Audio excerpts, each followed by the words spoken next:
Welcome back, everyone. Let's dive right into today's explainer, because the June 27th, 2026 conclusion to Group K was an absolute thriller. We had two simultaneous matches that honestly could not have been more different in how they played out, but they both delivered maximum drama. On one coast, we saw a total tactical masterclass, and on the other, an absolute roller coaster of an underdog comeback. I mean, this summary right here perfectly captures the sheer unpredictability of this tournament. On one hand, you have gut-wrenching heartbreak dictated by a computer drawing a line down to the literal millimeter. And then on the other, just pure, unadulterated human brilliance with an unbelievable solo stunner from DR Congo to flip their tournament completely upside down. It is a beautiful game at its absolute most dramatic. So here's how we're going to break this all down. First, the overarching Group K drama across two cities. Next, the tactical chess match where Colombia dominated, followed by a close look at that VAR heartbreak. Then, we'll shift gears to Uzbekistan's shocking strike, Congo's unbelievable comeback, and finally, we'll see what the round of 32 looks like. Starting off with part 1, the Group K drama unfolds. It's crazy to think these critical finale matches were unfolding at the exact same time, separated by thousands of miles.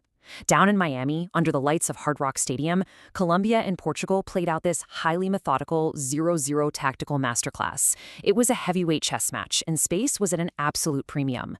But meanwhile, over in the San Francisco Bay Area at Levi Stadium, DR Congo and Uzbekistan just threw caution to the wind and a desperate battle for survival.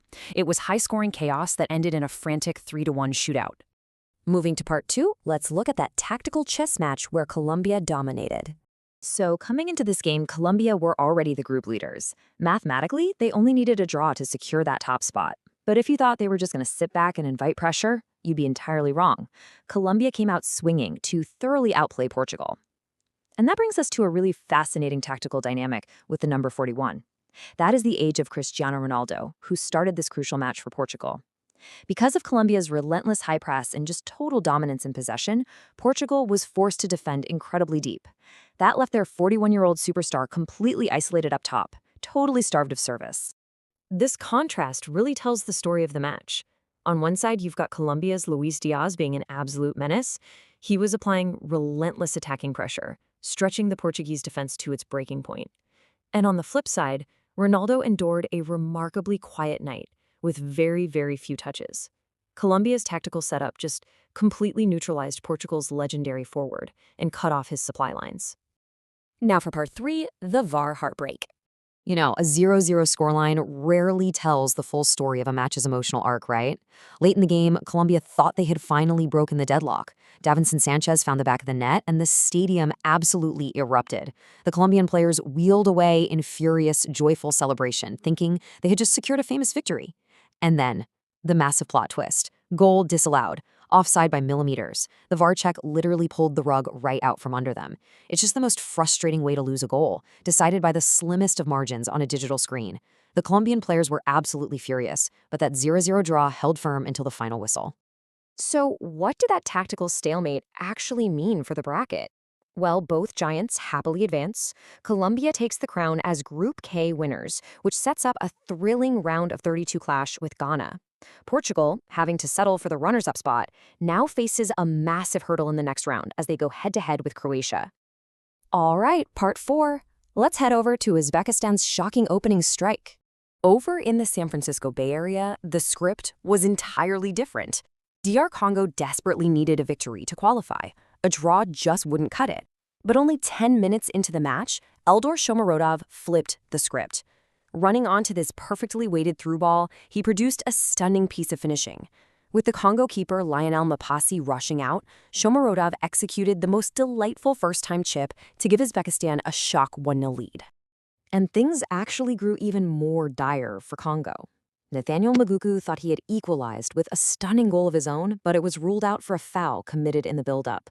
Now, despite their goalkeeper Mpasi making some really crucial saves to keep the deficit at just 1, the halftime whistle blew with DR Congo staring directly at an early tournament exit. They were on the absolute brink of elimination. Which brings us to part 5, Congo's incredible Wissa comeback. DR Congo emerged from that locker room like a completely different team, fully aware that their World Cup lives were on the line. After that early Shomurodov chip and a really bleak halftime, the pressure finally paid off for Congo in the second half. Abdukieta took down Yoane Wissa in the box, and Wissa stepped right up to bury the penalty, making it 1-1 and restoring belief. Just 10 minutes later, that momentum shifted entirely when Fiston Mayele found the net to make it 2-1.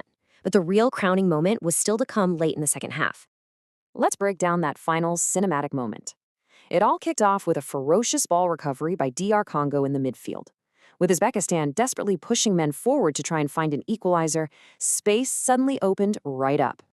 The ball falls to Wissa, and he just takes off.